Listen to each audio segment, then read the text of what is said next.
आप रामचरितमानस पढ़ते हैं। क्या आपको पता है भारत में रामायण कितनी प्रकार की है? तकरीबन 300 प्रकार की रामायण लिखी गई है। भारत की कुछ प्रमुख रामायणें हैं, जैसे कि वाल्मीकि रामायण है, जिसका क्षेत्र उत्तर भारत माना जाता है, लेकिन ये पूरे समूचे भारत में इसको आदरणीय मानते हैं।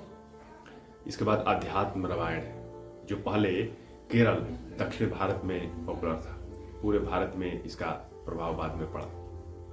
आनंद रामायण है, उत्तर दक्षिण भारत में ये पॉपुलर है। रामचरितमानस की बात करें तो ये उत्तर प्रदेश, बिहार, मध्य प्रदेश, राजस्थान में ये पॉपुलर है। लगभग पूरे नॉर्थ इंडिया में रामचरितमानस आ जाता है। कंब रामायण की बात करें तो तमिलनाडु से संबंधित है। कृतवासी रामायण भी है, जो दक्षिण बंगाल में, बांग्लादेश में है। इसके बाद जैन परंपरा में जैन रामायण है, जो कर्नाटक, राजस्थान जैन समुदाय में पॉपुलर है।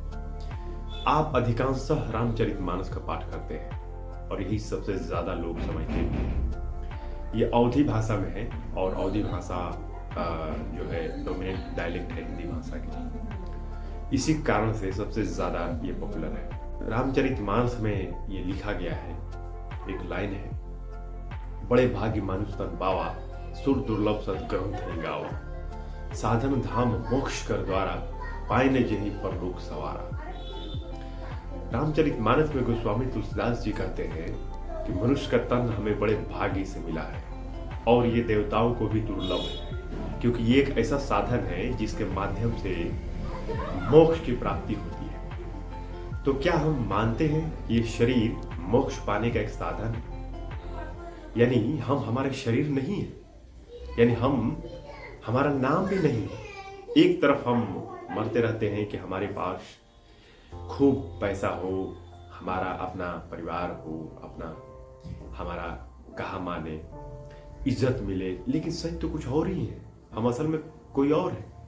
हम असल में वही है जिसे अष्टावक्र जी राजा जनक को बताए थे, जिसे कृष्ण ने अर्जुन को बताए थे, राम ने हनुमान को बताए थे, बुद्ध ने आनंद को बताए थे, जिसे जैन परंपरा में जागृत कहा गया, यानी अवेयरनेस, वो अनुभविक स्थिति, that means empirical state, which is called pure consciousness, which is described in Upanishad, that is Aham Brahmasmi.